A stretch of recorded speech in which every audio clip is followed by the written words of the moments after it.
Hello everyone, welcome to my channel. This is Priya Bhargav. Today we are going to do techniques in psychoanalysis. Techniques in psychoanalysis is the subsection of Unit 1, Psychoanalysis, Psychodynamic and Psychotherapy. This Unit 1 is from Block 2, Group B, MPCE 021, Counseling Psychology. Friends, technique in psycho analysis में हम देखने जा रहे हैं कि हम कौन कौन से तरीकों से साइको एनालिसिस कर सकते हैं और क्या किस तरह से होती हैं ये चीज़ें। 6 बेसिक टेक्निक्स इन्होंने बताई हैं: maintaining the analytic framework, free association, dream analysis, interpretation, analysis of resistance and analysis of transference. So one by one we are going to go through all the 6 techniques. First is again before I start I should remind you that जहाँ पे भी आपको red marks दिख रहे हैं उसका मतलब है ये एग्जाम में आ चुका है टॉपिक और ये आगे भी आने की बिल्कुल पॉसिबिलिटीज हैं. सो पहला है मेंटेनिंग द एनालिटिक फ्रेमवर्क.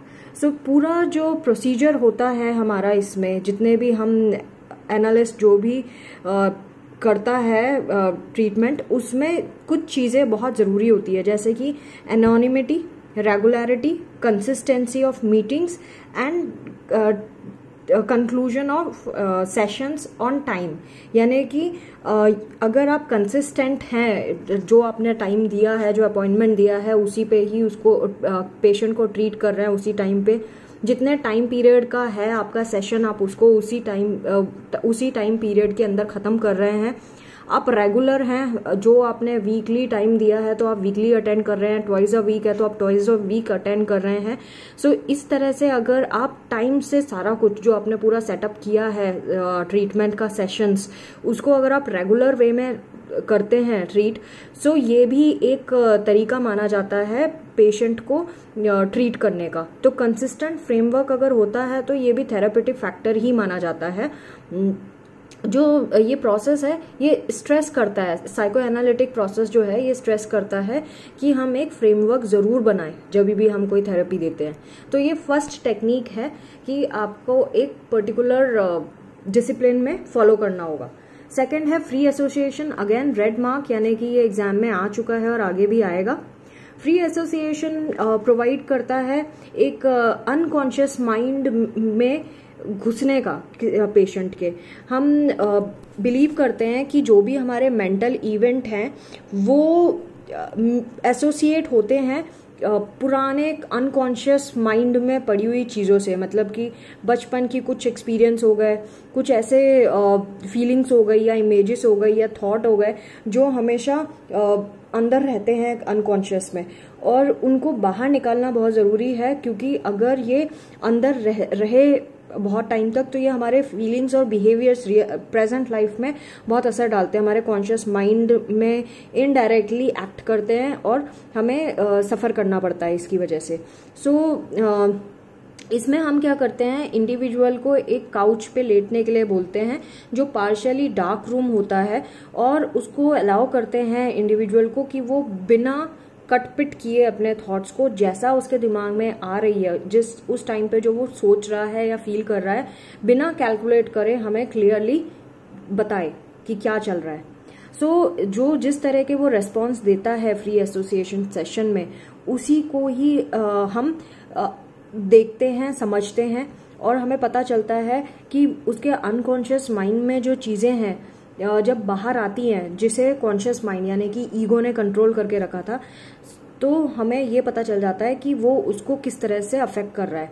सो ये फीलिंग्स जब अनसेंसर्ड थेरेपिस्ट के पास आती हैं तो क्लाइंट भी रिलैक्स्ड फील करता है और फ्रीली वो सारे चाइल्डहुड मेमोरीज और इमोशनल एक्सपीरियंसेस को शेयर कर पाता है. अगेन अनकॉन्शियस मटेरियल जो है वो जब कॉन्शियस माइंड में आता है तो काउंसलर उसको इंटरप्रेट कर पाएगा.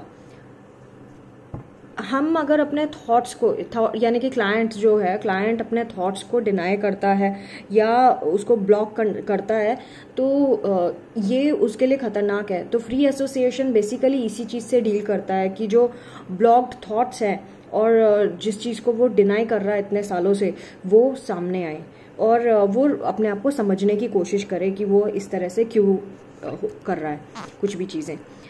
नेक्स्ट टेक्निक है ड्रीम एनालिसिस। ड्रीम एनालिसिस जो है ये फ्रूड एंड जुंग ने दी थी और ये पहली साइंटिफिक अप्रोच है इस स्टडी में। ड्रीम एनालिसिस जैसे कि नाम से पता चलता है ड्रीम को एनालाइज करना, तो ये एक इम्पॉर्टेंट क्लू देता है अनकॉन्शियस माइंड की। क्योंकि जब हम सपने देखते हैं तो हम वो चीज़ें सपने में देखते हैं और मैनिपुलेट कर पाते हैं जो हम रियल लाइफ में नहीं कर पाते। जो हमारे डिज़ायर्स होते हैं, जो हमारे डीपेस्ट कॉन्फ्लिक्ट्स होते हैं, उनको हम अपने सपनों में पूरा करने की कोशिश करते हैं, अपने तरीके से उसको हैंडल करने की कोशिश करते हैं। तो इसीलिए ड्रीम एनालिसिस बहुत इंपॉर्टेंट चीज़ है। फ्रूड का ओपिनियन था कि जब अपने डिज़ायर और इम्पल्सेस को हम एक्सप्रेस करते हैं अपने, जिसे हम रियल लाइफ में नहीं एक्सप्रेस कर सकते जागते हुए, क्योंकि सोसाइटी उस चीज़ को एक्सेप्ट नहीं करेगी, तो हम ड्रीम में वो चीज़ें फुलफिल करने की कोशिश करते हैं। और जैसे सेक्सुअल डिज़ायर्स हो गए, थॉट्स हो गए, या कुछ रिप्रेस्ड फीलिंग्स हो गई। इसीलिए ड्रीम्स जो है वो अगर क्लाइंट काउंसलर को याद रखे और बताए कि मैंने सपने में ये देखा था, तो काउंसलर उस चीज़ को इंटरप्रेट कर सकता है अनकॉन्शियस माइंड में छुपी हुई चीज़ों को, और कारण बता सकता है कि ऐसे सपने क्यों आते हैं। लेकिन वो जो हमने इंटरप्रेट किया है वो कितना सही या कितना गलत है, उसको चेक करने का हमारे पास कोई सिस्टम है नहीं। काउंसलर ज़्यादातर फ्री एसोसिएशन और दूसरी टेक्निक यूज़ करता है अनकॉन्शियस मटेरियल को कॉन्शियस मटेरियल में, कॉन्शियस माइंड में लाने की। ये क्लाइंट को एनकरेज करना चाहिए कि वो अपना ड्रीम जो है वो याद रखे। इसके दो एस्पेक्ट होते हैं ड्रीम के। एक ड्रीम को एनालाइज करने में एक होता है मैनिफेस्ट कंटेंट और दूसरा होता है लेटेंट कंटेंट। मैनिफेस्ट वो जो सामने सपने में देखा और उससे जो कंक्लूजन निकल रहा है, और लेटेंट कंटेंट होता है यानी हिडन कंटेंट, जो छुपी हुई भावना है उस सपने के पीछे। Next technique is interpretation. Interpretation होता है ये जितने भी हमने ऊपर मेथड पढ़े उनको समझना, उनसे मतलब निकालना इज इंटरप्रिटेशन। ये इसमें एनालिस्ट जो होता है वो पॉइंट आउट करता है, एक्सप्लेन करता है, समझाता है क्लाइंट को कि उसके बिहेवियर का क्या मीनिंग है, उसके सपने का मतलब क्या है, फ्री एसोसिएशन में उसने क्या बातें बताई और उसके रेजिस्टेंसेस क्या हैं जिस चीज़ को वो सामने नहीं आने देने पा रहा है। काउंसलर जो है इन सबको इंटरप्रेट करता है, हेल्प करता है क्लाइंट को उस पास्ट और प्रेजेंट इवेंट्स को समझने में। इंटरप्रिटेशन जो होती है ये एक थेरेपिस्ट करता है जब वो क्लाइंट की पर्सनालिटी को असेस करता है, और ये जितने भी क्लाइंट के पास्ट ने जितना कंट्रीब्यूट किया है उसकी डिफिकल्टीज में, उन फैक्टर्स को भी चेक करता है। काउंसलर पॉइंट आउट करता है और एक्सप्लेन करता है और पढ़ाता भी है कि किस तरह से ये चीज़ें हैं उसकी लाइफ में, और वो उन चीज़ों को, उन सबकी चीज़ों, जो भी चीज़ें इसने सपने या कुछ बताया, ड्रीम के बारे में बताया या फ्री एसोसिएशन में बताया, उसको उसका मीनिंग रिवील करता है थेरापिस्ट। क्लाइंट की रेडीनेस होना बहुत ज़रूरी है कि वो इस चीज़ को कंसीडर करे एंड सही टाइम पे ये चीज़ें इंटरप्रेट करनी चाहिए। हमें सही टाइम पे बताना ज़रूरी है। काउंसलर के लिए बहुत ज़रूरी है कि वो केयरफुली टाइम को देखे, किस टाइम पे इंटरप्रिटेशन करना सही है, और अनकॉन्शियस इन्फ्लुएंसेस और जो इम्पल्सेस हैं उसको अंडरस्टैंड कब किया जा सकता है बेटर वे में। तो जनरल रूल इंटरप्रिटेशन का ये है कि ये जो फिनोमेना जब होता है या होने वाला होता है, कॉन्शियस माइंड में ये चीज़ें आने वाली होती हैं, तब इसका इंटरप्रिटेशन सबसे यूजफुल होता है। इंटरप्रिटेशन हमेशा स्टार्ट करना चाहिए सरफेस से और उसके बाद फिर डीपली जाना चाहिए अगर क्लाइंट जा सकता है उन थॉट्स के अंदर तक। हमें उसके रेजिस्टेंसेस को पॉइंट आउट करना चाहिए सो दैट हम वो जितने भी कॉन्फ्लिक्ट्स हैं और जो भी उसके अंदर माइंड में छुपा बैठा है उसको हम इंटरप्रेट कर सके। नेक्स्ट टेक्निक है analysis and interpretation of resistances. तो रेजिस्टेंसेस क्या है बेसिकली? रेजिस्टेंसेस वो थॉट्स और ऐसी चीज़ें हैं जब वो थेरेपी जब चल रही होती है और क्लाइंट जब अपने उन अनकॉन्शियस थॉट्स को बाहर आने से रोकता है, दैट इज कॉल्ड रेजिस्टेंस। तो क्लाइंट जब रिलक्टेंस दिखाता है कि उसका अनकॉन्शियस मटेरियल अवेयरनेस में ना आ पाए, क्योंकि अगर आया तो उसको अनईजी फील होगा, वो उसको एंजाइटीज होंगी। अनकॉन्शियस डायनामिक्स को उसको रेजिस्ट करता है क्लाइंट, डिफेंड करने की कोशिश करता है खुद को एंजाइटी से, और जो पेन होगा अगर उसको वो चीज़ें याद आएंगी, रिप्रेस्ड फीलिंग्स को से अवेयर हो जाएगा वो। तो रेजिस्टेंस एक तरह का डिफेंस है, हम कह सकते हैं, जो एंजाइटी को रोकता है क्लाइंट के माइंड में आने से। और जो थेरेपिस्ट है वो ये इसको बाहर लाना चाहता है, क्योंकि अगर बाहर आएगा तभी तो हमें पता चलेगा ना कि वो क्या चीज़ है जिससे ये डर रहा है और परेशान होता है। तो थेरेपिस्ट, लेकिन जबरदस्ती हम नहीं कर सकते क्लाइंट के साथ, तो थेरेपिस्ट को थोड़ा रेस्पेक्ट देना होगा क्लाइंट के रेजिस्टेंस को, और उसको असिस्ट करना होगा थेरापिटिकली कि वो अपने डिफेंसेस को थोड़ा सा लूज छोड़े और अपने अंदर की डिस्टर्बेंसेस को बाहर आने दे। तो थेरेपिस्ट प्रॉपरली हैंडल कर सकता है इसको, और बहुत इम्पॉर्टेंट टूल होता है ये कि हम क्लाइंट को किस तरह से हैंडल कर रहे हैं। नेक्स्ट है analysis of transference. This is again tick है, रेड टिक है, यानी ये एग्जाम में आ चुका है और आगे भी आएगा। सो ये फ्रूड ने डिस्कवर किया था और डेवलप किया था। इसमें जो क्लाइंट का रेस्पॉन्स होता है वो काउंसलर के ऊपर होता है, और वो क्लाइंट उसके पास्ट में जो चीज़ बीती होती है, या कोई ऐसी फिगर होती है, पेरेंट फिगर या कोई और अटैचमेंट फिगर, जिससे उसको कॉम्प्लेक्सेस हैं या डिफ़िकल्टीज़ हैं या उसके लिए कुछ हार्ड फीलिंग्स हैं या पॉजिटिव फीलिंग्स हैं, वो सब अब काउंसलर के ऊपर निकालता है क्लाइंट। सो ट्रांसफरेंस जो है ये डिस्प्लेसमेंट है एटीट्यूड और फीलिंग का, जो क्लाइंट काउंसलर के ऊपर निकालता है, क्योंकि वो एक स्ट्रॉन्ग रिलेशनशिप महसूस करता है अपने काउंसलर के साथ। सो ये यूनिवर्सल फिनोमेना है। जब पेशेंट को जब वो अवेयर नहीं होता अपने और ये तब होता है जब पेशेंट अवेयर नहीं होता कि उसने ऐसा कुछ किया है अपने कॉन्शियस लेवल पे, उसको पता ही नहीं चलता है कि उसने अपने जो फीलिंग्स और थॉट्स हैं वो अपने काउंसलर के ऊपर निकाले हैं। सो ये फीलिंग्स जो है अदरवाइज हमें पता भी नहीं चलेगा कभी। सो ये जो एनालिसिस ऑफ ट्रांसफरेंस है या फिर ट्रांसफरेंस है, ये बहुत इंपॉर्टेंट टूल है जिसमें हम बहुत चीज़ें अंदर की निकाल सकते हैं जिसे हम कभी अप्रोच भी नहीं कर पाएंगे फिर। सो ये फीलिंग्स दोनों तरह की हो सकती है, पॉजिटिव भी हो सकती है यानी कि अफेक्शनेट फीलिंग, नेगेटिव भी हो सकती है यानी कि हॉस्टाइल। अगर पॉजिटिव है ट्रांसफरेंस तो जो पेशेंट है उसका कॉन्फिडेंस डॉक्टर पे रहेगा यानी थेरेपिस्ट पे रहेगा, और अगर बहुत ज़्यादा इंटेंस पॉजिटिव है तो ये जो पेशेंट है ये ओवर आइडियलाइज करेगा डॉक्टर को, और हो सकता है उसके अंदर सेक्सुअल फीलिंग्स आगे आ जाए डॉक्टर के लिए।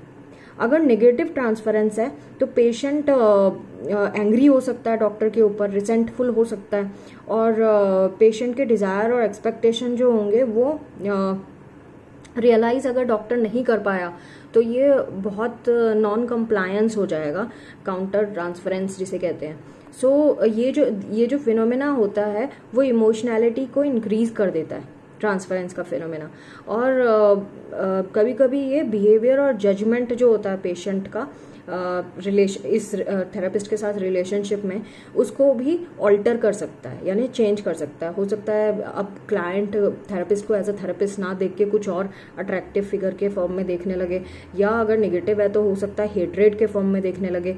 तो ये दोनों चीज़ें हो सकती है, और ऐसा भी हो सकता है कि थेरेपिस्ट पेशेंट को गलत उससे देखने लगे, डिसरेस्पेक्ट करने लगे, बुरा लग जाए थेरेपिस्ट को किसी बात का, या अगर पॉजिटिव है तो हो सकता है थेरेपिस्ट डरने लगे। सो बहुत सारी चीज़ें हो सकती हैं। Now coming to counter transference, this is again another technique, sixth technique. So इसमें इन्होंने बताया है कि अगर जो एनालिस्ट है अगर उसमें फीलिंग्स आने लगे जो पेशेंट के प्रोजेक्शन से रिलेटेड है, यानी कि जब ट्रांसफरेंस किया था पेशेंट ने जो अपने फीलिंग्स बताए अनकॉन्शियसली, वो एनालिस्ट भी उसी तरह से फील करने लगे।